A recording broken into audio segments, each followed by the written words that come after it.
Hello, good evening everyone. So welcome to our bedtime devotional for girls. So ano na punta sa ika-day 245 sa ato ang devotional. So today is Monday, September 23, 2024.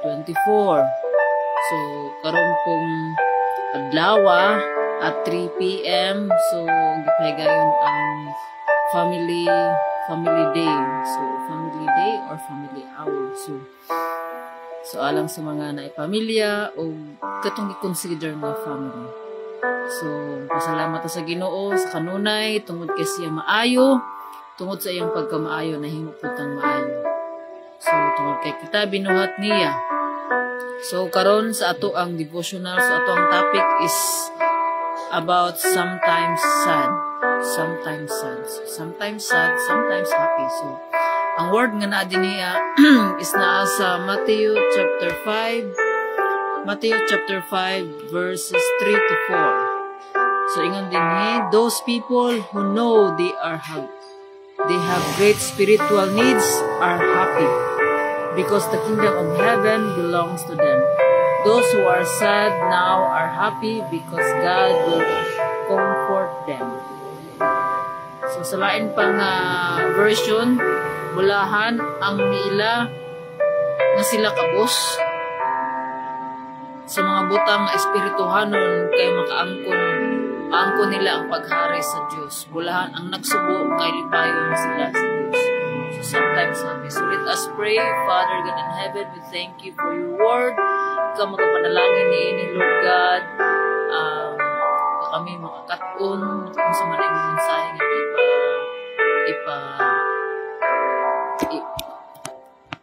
ipaabot din kanamong tanan. Lord, pasiloa kami sa mga kasipanan, sa mga kasaanan, Lord God, nga among nabuhat kang adlaw. Tanggala kini Lord God, ug tanggala Lord ang mga babag sa among pagtuon diha sa imong pulong. Tungod kami, samtang ani pa kami Lord, gikinahanglan ka namo Lord God ang imuhang tabang tungod kay wala kami mahimo ug wala ikaw. Help us Lord God to think heavenly things Lord God, not on the things on this earth Lord God. Renew our mind, renew our strength Lord. Ikaw bag-o ka namo Lord God para kami angayan sa imuhang mga saad nga imong giandam kanamo Lord, puna kami sa imong balaang espiritu, sa imong kaalam ug sa kahibalo nga kami makasabot sa imong pulong ug ablihi ang mga kasing-kasing ug hunahuna nga madinawaton kami sa imong mga mensahe dinhi kanamo aron kami makat-on mulambo ang pagtuo ug mulalom pa amo ang relasyon diha kanimo Lord. Sa mga maminaw niini nga mensahe, ikaw ang Ginoo nga maghikap mga tandog Lord God sa mga kasing-kasing nga wala pa diha sa imong tiilan ug ikaw pud palig-on sa mga tao nga kanunay nagaduol diha kanimo Lord. Salamat Lord sa imong pag-uban kanamo karong orasa Lord God nga kining tanan Lord para sa imong kahimayaan. Dalaygon ka Lord sa ngalan ni Jesus. Amen. So again, may gabi so ang ato ang topic karon is sometimes sad. Sometimes sad. So dili gid ta makaingon nga ang ato ang kinabuhi hayahay ra tungod kay wala promise ang Ginoo nga hayahay ang kinabuhi. So nagpromise ang Ginoo nga adunay nag-ingon ang Ginoo sa iyang pulong nga sa ato ang pagkinabuhi din nga kalibutan adunay gyud tay masugatan nga mga challenges, tribulations, mga trials ug importante kini para malig-on ang ato ang pagtuo. Kaingon pa to sa ato ang gibasa kagabi sa James chapter 1 verse 8. Kung ato ang usbon na to pag James chapter 1 verse 2. Mga igsoon isipang nga bulahan kamo kung ang tanang matang sa pagsulay moabot kaninyo kay nasayod kamo nga ang inyong pagtuo gisulayan lamang aron kamo mahimong malaw tayo. So thank God Lord, salamat sa mga pagsulay kay mao kini nakapalig-on sa kuang pagtuo diha kanimo nga magmalaho tayon hangtod sa imuhang pagbalik or sa katapusan sa ato ang kinabuhi. So, sometimes sad. So sometimes sad, sometimes happy. So sometimes you feel happy and sometimes you don't. When you don't, here are two very important things you should do. Para sa mga bata, talk to your parents about your feelings. Number 2, talk to God about your feelings. But the most important one is before tang makuan sa ubang tao, so we should talk to God first and God will lead us to the right path. So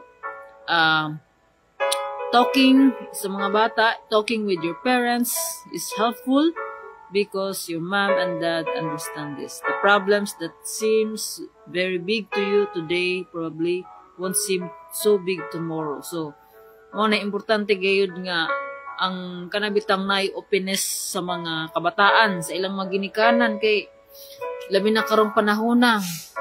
So sa atong tungkol sa social media, grabe na ang mga hunahuna. So mo na nga importante ang ato ang mental health. So mo gina nga ang ato ang mind. So diri ang battle sa mind.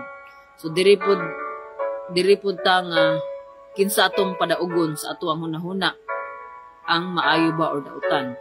So mao na nga kung kahibalo ta kung unsa ang ato ang pagasumdon nga kinabuhi, unsa nga standard of living atong ginasunod. So mao na siya dapat natong guide. Unsa guide nga ato ang ginasunod, so dapat diha ra gud ta. So mao na nga akong gina-share, gina-advise nga we should have a standard of living. So unsa man so mao na nga we should the standard of our living should be the word of God. So the word of God is complete o ginagamit kini para sa pagtudlo, pagbadlong. So tanan nga para ma-equip ta kung unsaon na to pag kinabuhi diri nga kalibutan. So mao nga talking with God helps because God hears your prayers and He helps make things better. So the next time you're sad, don't hold your feelings inside. Talk things over with your parents and with God. When you do, you'll feel better, and so will they. So sometimes sad. So karong panahon na o karong adlaw or dan katupang mga niaging mga adlaw, so naay kung ato ang naay trending usa ka maestra nga tungod sa kaguol sa iyang kasing-kasing. So mao kini hinungdan sa iyang kamatayon. So dili ta maka-judge sa kung kinsa tong mga involved ana, pero mao na nga importante gayud ang ato ang mental health. So maski ako dagan sad kog makahuna-huna ana because I've been there before. So personally wala jud koy kanabitang matawag jud nga friends nga kasumbungan jud nako sa ako ang mga problema. So wala jud koy makuan ana. So mao na nga karon nga mas nakailan na gid ko sa Ginoo. So tanan na akong mga kanang unsay akong gibati, feelings kay waos ang Ginoo kay baw tanan. Miski wala pa nako gihuna-huna, wala pa nako gibati is kay balon na ang Ginoo na. So mao kana nga it's very very important nga kay balot ta kung asa ta modagan. Kung asa ta modagan kung naay tay gibati nga dili mao. So mao na nga ang Ginoo ra gayud ang makahatag nato og kanang tinuod bitaw nga paglaom nga daghan man tag mga diri sa kalibutan, daghan gyud tag ma-experience nga mga persecutions, daghan tag mga experience nga challenges, trials sa ato ang kinabuhi. So karon may ka nga hayahay ta karon, mentang karon kuanta happy ta gahapon usahay karon gahapon happy karon naa kay kagool pero mao na nga okay na nga kinahanglan nga naagyo tay pulong sa Ginoo nga mag-guide sa atoa kay ingon diri sa iyang pulong karon nga bulahan ang nagsubo kay lipayon sila sa Dios. So kita masubo man ta tanan natong na experience adunay gyud katuyuan ang Ginoo. Adunay purpose ang tanan. Kay ingon sa iyang pulong God causes all things to work together for those who love the Lord according to His purpose. So, kinsa katong para sa mga tao in God's economy, para sa mga tao nga nakailala sa Ginoo, adunay purpose ang tanan. O para pud sa mga tao nga walay pagtuo sa Ginoo or wala pa diha sa Ginoo, maingon ang tao nga gimalas ko karon. Sunod na pud swerte or malas. In God's economy, there is no malas or swerte. In God's economy, tanan nga nahitabo kanato adunay katuyuan. So, sa karon nga panahon na atong na-experience, so atong nabalitaan karon nga trending nga balita, so unsa man ang lesson nato nga makuha gikan niini. So, mao kana nga kung mamalandong ta sa atoang tagsa-tagsa ka mga kinabuhi. So, mao nang nga sayon ra bitaw ingnon nga ayaw pagpadaog sa imong emotions. So mao na nga we should have a standard of living. So mao kini atong basihan guide. So let's talk to God always in prayer and let God talk to us through His word. Kay mao kini ang ato ang dapat buhaton. So, in Joshua 1:8, ingon didto nga, ayaw gayud kalimti ang basahon sa balaod. Basahon mo kini, tun-an mo kini, adlaw o gabi, o i-obey. So, read, study, and obey God's word. Unsa iyang promise? A successful life. And being and our obedience and our obedience is the protection of God to us. Is our protection. Tungod kay sa ato ang pag-obey, ibubo sa Ginoo ang atong mga panginahanglan, ang atong kinahanglan. Maski wala pa nato pangayuan, basta gikinahanglan nato ihatag kini sa Ginoo. So, mao na nga may ngunta nga kanang laylahi man tag kinabuhi. Pero kung ang Ginoo nagyud ang motandog og kitang tao ginatawag man ta sa Ginoo kanunay. Ang kita lamang ang nagdumili pag surrender sa ato ang kinabuhi diha sa Ginoo. Ingon sa iyang pulong sa Proverbs chapter 3 verse 5, 6, 7.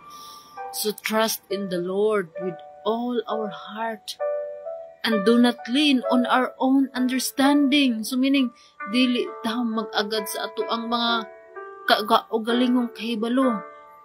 Yes, bright ka.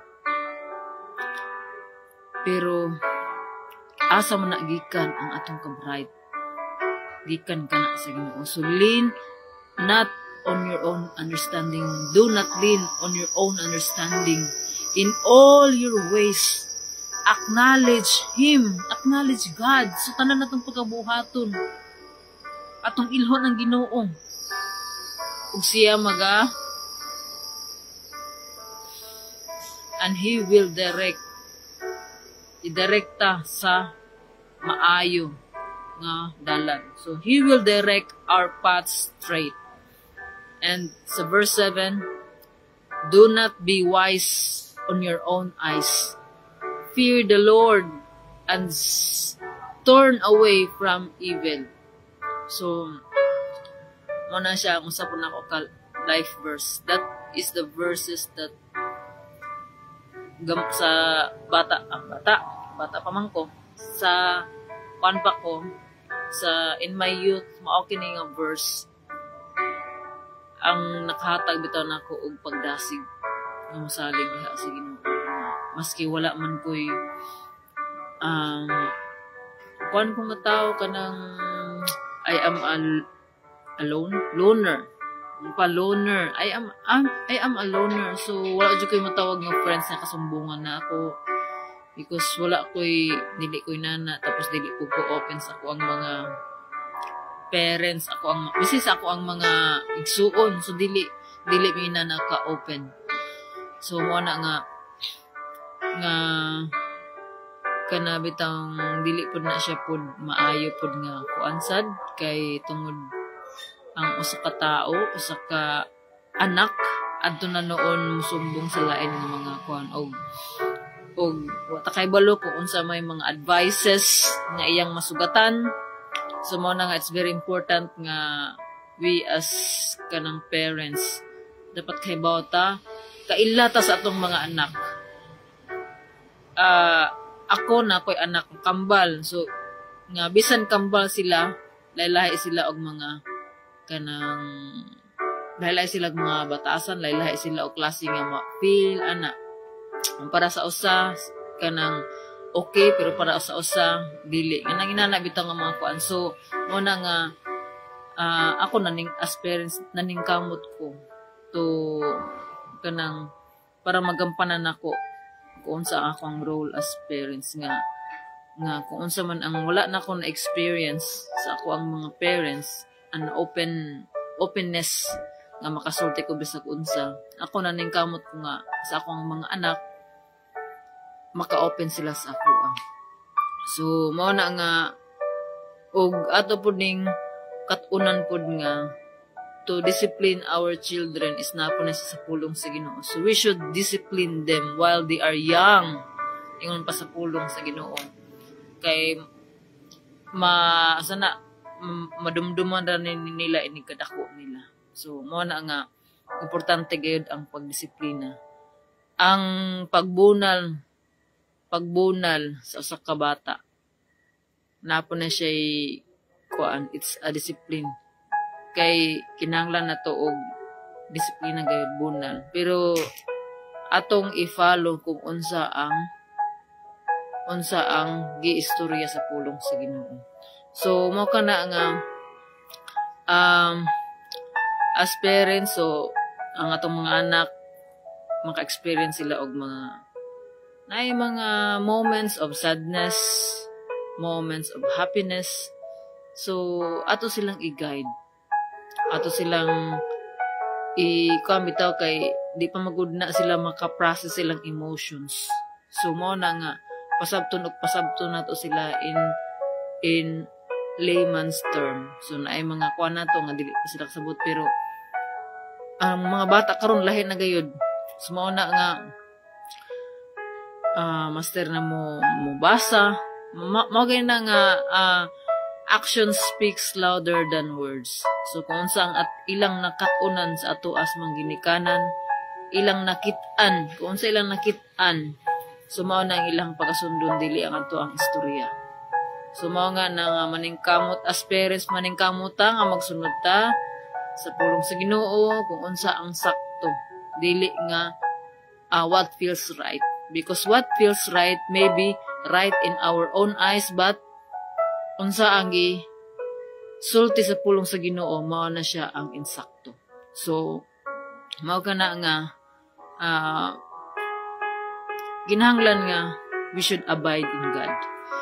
So kining tanan para maka-fulfill ta sa purpose sa ato ang kinabuhi, which is to love God with all our heart, with all our soul, with all our mind, and with all our strength, and to love our neighbor as we love ourselves. So unsa man kining gugma? So mao kini nga ang gugma, ang kita nato ni siyang pulong kung unsa ang gugma. Ang gugma doesn't rejoice in evil, but rejoices with the truth. So, kinahanglan nga atong likayan ang mga dili maayo, ang mga paghimo og mga bakak. So, kana gayud, kanang mayngon rata nga ato ra na ikatawa nga mga bakak nga mga kuan siya mga bata sa ato ra ng katawan. Pero the truth is kung unsa ang kamatuoran nga ginangatong itudlo, dili nato na itolerate ng mga kanang mga unsa na kanang mga istorya nga pakapinan. So ang istorya nga pakapinan, kulangan, kuhaan, pakapinan, kulangan. So atong isang yaw ang pulong sa Ginoo. Kung kay baluta magmarites, so atong imarites ang pulong sa Ginoo. So kay mao kana ang ato ang purpose diri sa kalibutan. So kining tanan para sa kahimayaan sa Ginoo. To God be all the glory. So let us pray. Father God in heaven, salamat Lord sa imong pulong. Salamat Lord sa imong pag-comfort. Salamat Lord God nga sa tanan namong na-experience nga mga butang, nga mga makahatag og taguol or makahatag og kalipay nga ikaw adunay katuyuan niini aron kami malig-on magmalahotayon sa amo ang pagtuo diha kanimo Lord. Tabangi kami Lord God to follow you in everything that we do. Ang kining tanan namong ginabuhat Lord God para sa imong kahimayaan. Tabangi kami Lord God to put you first in our lives Lord God. Tabangi kami Lord nga kami as ginikanan mag-guide na mo sa insakto nga pamaagi nga gikan kanimo ang among mga kabataan. Lord, we also pray Lord God na ikaw mag-giya Lord God sa mga kabataan, labi na karon Lord God na grabe ang impluwensya sa social media. Tabangi kami Lord nga maprotektahan. Protect Lord God ang mga mind sa mga gagmay nga mga bata Lord God nga mahimo silang open sa ilang mga parents. O Lord, we pray for the parents Lord God nga mahimo po silang open sa ilang mga anak Lord God nga magkat-on Lord God sa imong pulong nga makaila sila Lord nga ikaw ang Ginoo nga mahigugmaon ka Lord God. Tabangi kami Lord God to follow you Lord God with all our heart, to trust in you Lord God with all our heart and strength Lord. We are nothing without you Lord God. Salamat Lord sa imong pag-uban kanamo Lord God. Salamat sa imong giya. All the glory belongs to you Father. In the mighty name of Jesus. Amen. So salamat. Thank you. To God be all the glory. So good night. God bless and see you tomorrow. Bye.